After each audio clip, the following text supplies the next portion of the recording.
Well, hello, I'm Alex, and today I've got an idea for making zines. So you can use this simple zine format to develop a daily practice. It's small, it's little, you can take it with you anywhere you go. It's perfect for prompts, and it's perfect for when you don't have time. You know how I'm always saying, it's easy to spend a few minutes a day in creative play. I'm sure some of you are like, well, it's easy for you to say you're an artist. So, I'm making these videos for you to take play breaks with me. This is your creativity timeout, baby.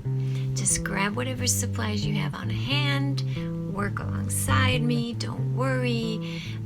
I'm keeping this no fuss fabulous, easy peasy. Go ahead, check it out.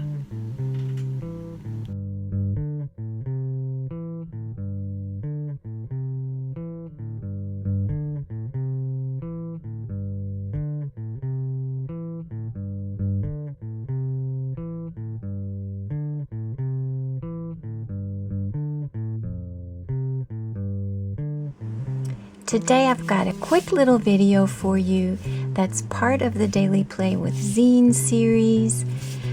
It's a clever tip I'd like to pass on to you, and I very quickly mentioned it at the end of the last video I did about coloring patterns, and I just think it's the coolest thing in the world. So, if you're like me, you've probably got a few coloring books collecting dust.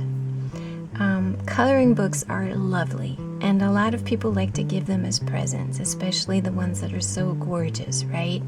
The problem with them is that a lot of them, the designs are just too intricate. It would just take hours and hours and hours to finish them. And unless you have this very sort of relaxed attitude about it, where you just do a little bit every day, in the same way that you might do a big puzzle and just have it sitting on a table for months until you finish it, unless that's your personality, they can be sort of, I don't know, it's really hard to get started on something that's too intricate. So I obsess about things that I start, and I really enjoy finishing them. So if I'm going to be coloring something, what makes me happy is to be able to do the whole thing in one sitting. And if I can do it in just 10 or 15 minutes, that's even better, right? So I've got this tip I want to pass on. What is it? It's very simple. Take any pages out of your coloring book. Usually you can rip them out. You can just sort of pull them out. You could, if that doesn't work, you can cut them out with scissors and fold them into a zine. That's it. And once they're in zine format, guess what?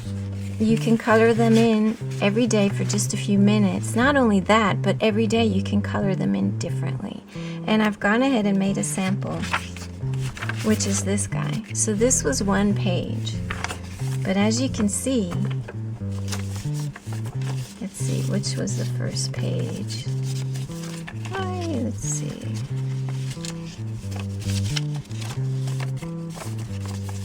It's funny, I think it was like this. Yeah, it was like this. So I'd already pre-folded it into a zine, and then so every day you can color it differently. If you're coloring a big coloring page in small increments, you're going to keep the same mode of coloring. If you started with color pencils, you're probably going to keep using color pencils to get all the way through it, because you're doing one thing. But if you break it up into the 8 pages of a zine, guess what? Every page could be different. Now, I made all of these with markers, but I colored them in differently each time. And if you cover up what you did the day before, then you actually don't even have a reference as to what you did before, which is another way to think about it. But I think this is so cool. So let me quickly show you how you go from this to this, okay? So I do have a video about folding zines, but I'm just gonna quickly do this one right in front of you.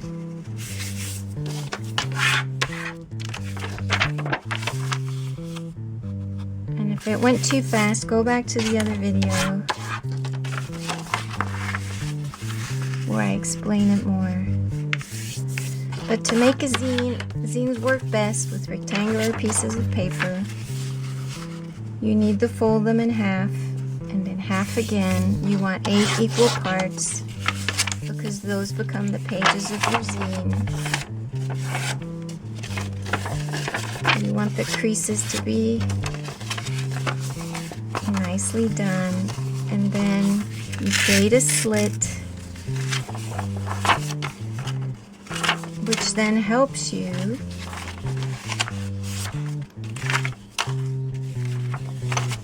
the slit helps you fold it over into a zine. Yeah, so sometimes it just feels better to fold it one way than the other, but there's really no rule as to how you fold it over. Beyond the fact that if this is the cover, what do you want on the cover? Okay.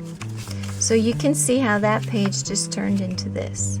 And I even end up with a white page. So what I would do is I would, as a day one setup for the week, I would take the coloring page, fold it into a zine. If there's white areas, I would doodle into those with a black permanent pen. And I can make a slide of what that looks like and add it to this video.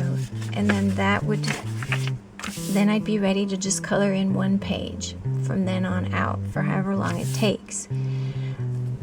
I say a week because I think of a zine as usually working for a week, but depending on how intricate the design is, it could take more time.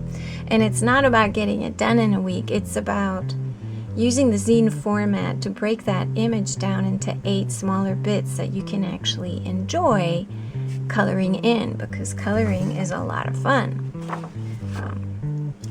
And it's very relaxing as long as you don't feel like you're trying to finish something and you're getting tired of it. Okay, here's another one that might look really nice as a zine. Anything will work as a zine. Look, this one is square. This mandala book had square pages. What does it look like when you fold a square page into a zine? Well, it kind of looks like this. The pages are really skinny. You could still color that in though. And here I would do the same thing, the same way you'd have to fill in the white. Anywhere where you're left with white, go ahead and grab a permanent pen or a black ballpoint pen and doodle it in to fill it out. Because if you were just coloring this, it's not enough, you know? And then, as one last tip here, this is a gorgeous coloring page. Very intricate. Very intricate. What I would do with this page, quite frankly, is I would fold it in half and then turn that into 2 zines, okay? So sometimes you need your scissors. Sometimes you're going to want to trim a page to make it more rectangular, and that's okay. So this is going to be a real cutie pie little zine when it's done. So let me fold this, show you what that looks like.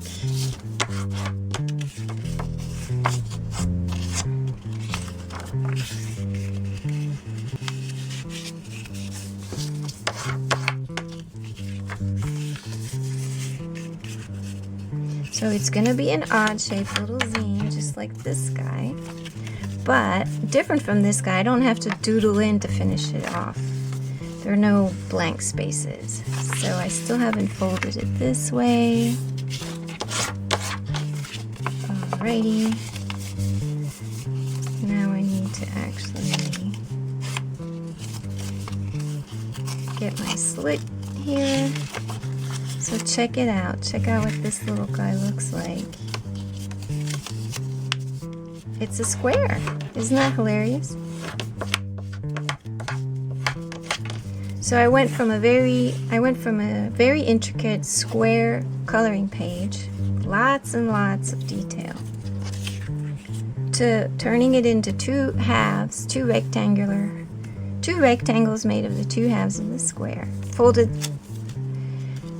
that bit just like this, remember? Folded that into a zine and I got this. Now that would work for a 10-minute break, honestly. With all these details, depending on how many colors you're using, it could get really, really fancy.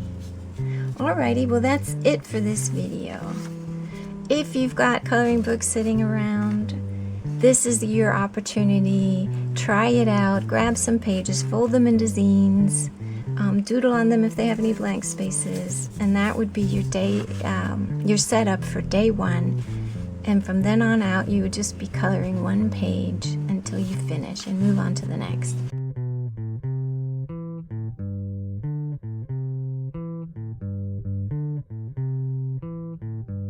Okay, I hope you had fun taking this tiny play break with me.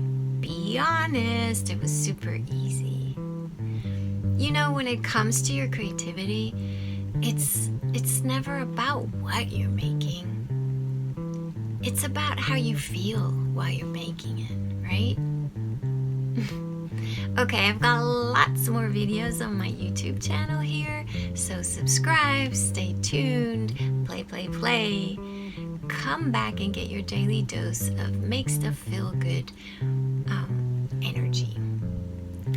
Thank you so much for being here,